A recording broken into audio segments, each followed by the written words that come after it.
Hey everyone, it's Long, and today we're talking about a food that's taken the health world by storm, the avocado. You see it everywhere, smashed on toast, blended into smoothies, topping our salads. It's praised as a superfood, and for good reason. Avocados are packed with healthy monounsaturated fats, fiber, potassium, and a whole host of vitamins. These nutrients are fantastic for heart health, can help you feel full longer, and support overall well-being. When you look at the nutritional profile, it's easy to see why we've all gone a little avocado crazy. But here's the thing, and this is where it gets interesting. As with many things in health and nutrition, there's more to the story. It turns out that this creamy green fruit has a bit of a dark side if you're not careful. While it's loaded with benefits, eating avocados the wrong way can actually lead to some surprising and potentially harmful health issues. We're talking about everything from accidental weight gain to allergic reactions and even bacterial contamination. It's not about scaring you away from your favorite guacamole, I promise. My goal today is to arm you with the knowledge to enjoy avocados safely and get all of their amazing benefits without any of the hidden risks. We're going to break down 6 common mistakes people make when eating avocados. We'll look at the science, bust some myths, and give you practical, easy-to-follow advice. So, if you love avocados but want to make sure you're eating them the right way, you're in the right place. Let's get into it. Alright, first up is a mistake that might sound a little dramatic, but it's really important, especially if you have pets or young kids around.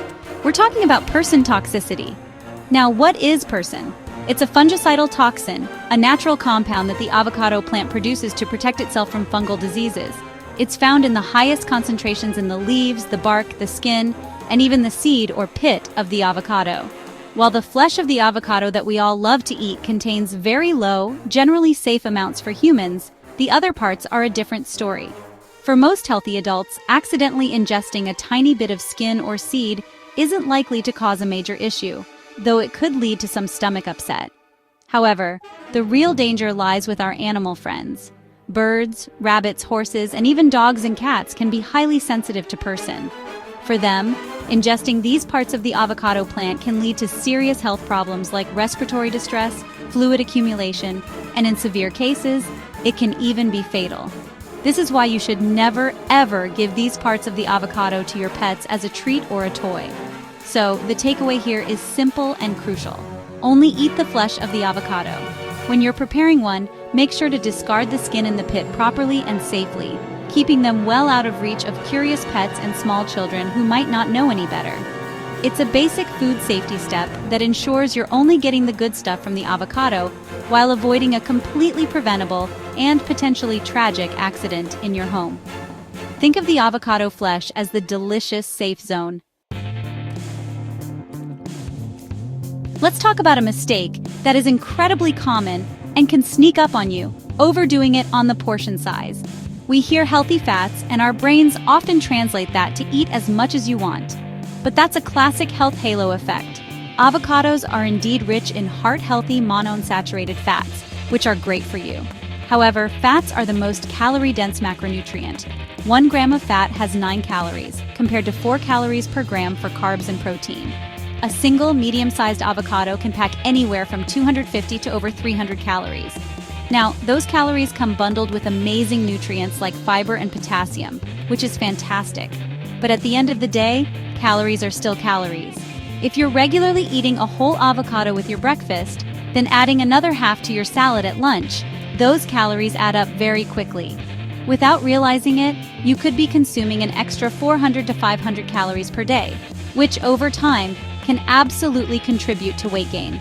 It's one of the sneakiest ways to derail your weight management goals, all while thinking you're making a super healthy choice. So what's the solution? It's all about mindful portioning. For most people, a serving size of about 1/4 to 1/2 of a medium avocado is a great target. This gives you a wonderful dose of those healthy fats and nutrients without overloading your calorie budget for the day. Think of it as a nutrient-dense condiment or a side, rather than the main event of your meal. Enjoy it, savor it, but be conscious of how much you're actually eating. This simple shift in perspective can make all the difference in keeping your health goals on track. This next mistake is one that many people are completely unaware of, but it can be serious for a specific group of individuals. We're talking about the connection between latex allergies and avocados. It's a phenomenon known as latex fruit syndrome or latex food syndrome. It happens because the proteins found in natural rubber latex are structurally very similar to certain proteins found in a number of fruits and vegetables, with avocados being one of the most common culprits.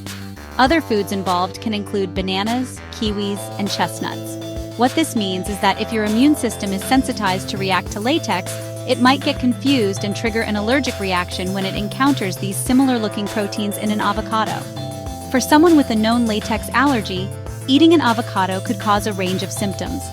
It might be mild, like an itchy mouth or throat, a condition called oral allergy syndrome. But it can also be more severe, leading to hives, swelling, stomach cramps, and in rare but serious cases, it can trigger anaphylaxis, a life-threatening reaction that requires immediate medical attention.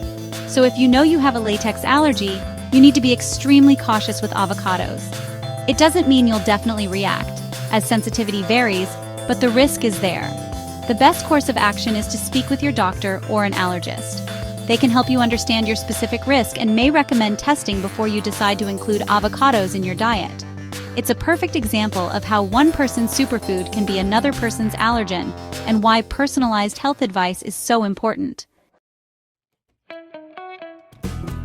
Okay, let's get into a mistake that's all about food safety hygiene, and it's one that people almost always overlook. You buy a beautiful avocado, you bring it home, and when you're ready to eat it, you slice it right open. But did you wash it first? Most people don't, thinking, well, I'm not eating the skin, so why bother? This is a critical error. The rough, bumpy skin of an avocado is a perfect surface for bacteria to hang out on. And we're not just talking about a little dirt. Studies by the FDA have found potentially harmful bacteria like Listeria monocytogenes and Salmonella on the skins of avocados. When you take a knife and slice through that unwashed skin, the blade can drag those bacteria from the outside directly into the creamy, sterile flesh that you're about to eat. So even though you're not eating the skin itself, you're contaminating the part you are eating. Listeria is particularly concerning as it can cause a serious infection called listeriosis, which is especially dangerous for pregnant women, older adults, and people with weakened immune systems. The fix for this is incredibly simple, yet so effective. Wash your avocados. Before you slice into it, give the avocado a good rinse under cool running water. You can even use a vegetable brush to gently scrub the skin to dislodge any stubborn dirt or microbes. Then pat it dry with a clean cloth or paper towel before you cut it. It's a small, 2-minute step that drastically reduces your risk of foodborne illness. Treat it like any other fruit or vegetable you'd eat. Wash it first, every single time. This next point is for anyone who is currently taking certain types of medication. While avocados are healthy, some of their key nutrients can interact with specific drugs, potentially making them less effective or causing side effects.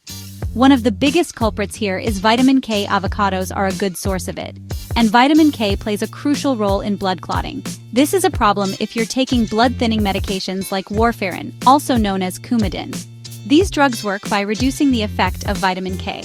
If you suddenly start eating a lot of avocados, the influx of vitamin K can counteract the medication, making your blood more prone to clotting, which can be very dangerous and increase the risk of stroke or heart attack. It's all about consistency. Your doctor doses your medication based on your typical diet, so a sudden major change can throw that balance off completely. It's not that you can't eat avocados, but your intake needs to be consistent and discussed with your healthcare provider so they can adjust your dosage if needed. Another key nutrient is potassium. Avocados are famous for having more potassium than a banana. This is generally a great thing for blood pressure and heart health. However, if you're on certain medications for high blood pressure or heart failure, like ACE inhibitors or angiotensin II receptor blockers, these can also increase potassium levels in your body. Combining these drugs with a high intake of potassium-rich foods like avocado could potentially lead to hyperkalemia, or dangerously high potassium levels, which can affect your heart rhythm. So, the message is clear. If you are on any long-term medication, especially for heart conditions, blood clotting, or diabetes, have a conversation with your doctor or pharmacist before making avocados a daily staple. Finally, let's address a mistake that's all about listening to your own body. Just because avocados are universally praised as healthy doesn't mean they're the right food for every individual's digestive system. For some people, eating avocados can lead to uncomfortable gastrointestinal symptoms like bloating, gas, stomach pain, or diarrhea. This isn't a true allergy, but rather an intolerance, and there are a few reasons why this might happen. One of the main reasons is related to FODMAPs. Avocados contain sorbitol, which is a type of polyol, the P in the FODMAP acronym. For people with irritable bowel syndrome or IBS, the small intestine may not absorb sorbitol well. It then travels to the large intestine where it's fermented by gut bacteria, producing gas and drawing in water, which leads to those classic IBS symptoms of bloating and discomfort. A standard serving of half an avocado can be high in FODMAPs, so for someone with IBS, even a healthy food can be a major trigger. Beyond FODMAPs, some people might have a histamine intolerance, and aged or ripened avocados can be higher in histamines.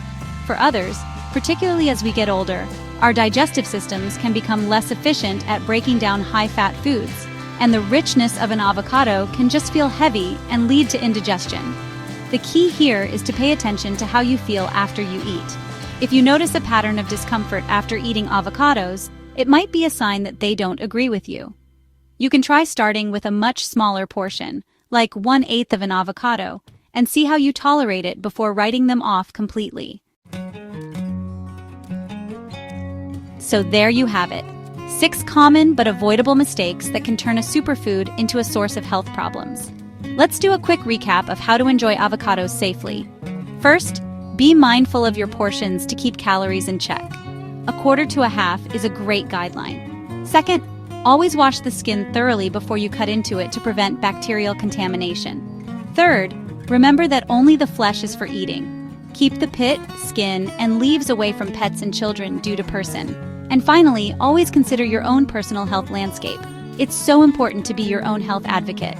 If you have a latex allergy, are taking medications like blood thinners, or have a sensitive digestive system like with IBS, it's not just a good idea, it's essential to talk to your doctor, allergist, or registered dietitian. They can give you personalized advice based on your specific needs, ensuring that what you eat is helping, not hurting, your health journey. Don't rely on general advice when your personal context is what matters most. Ultimately, the goal isn't to fear avocados. They are an incredibly nutritious and delicious food. The point is to be smart and informed. By incorporating these simple tips, you can confidently make avocados a regular part of a balanced, varied, and enjoyable diet, reaping all of their incredible benefits without any of the potential downsides. Thanks for watching, stay healthy, and I'll see you in the next video.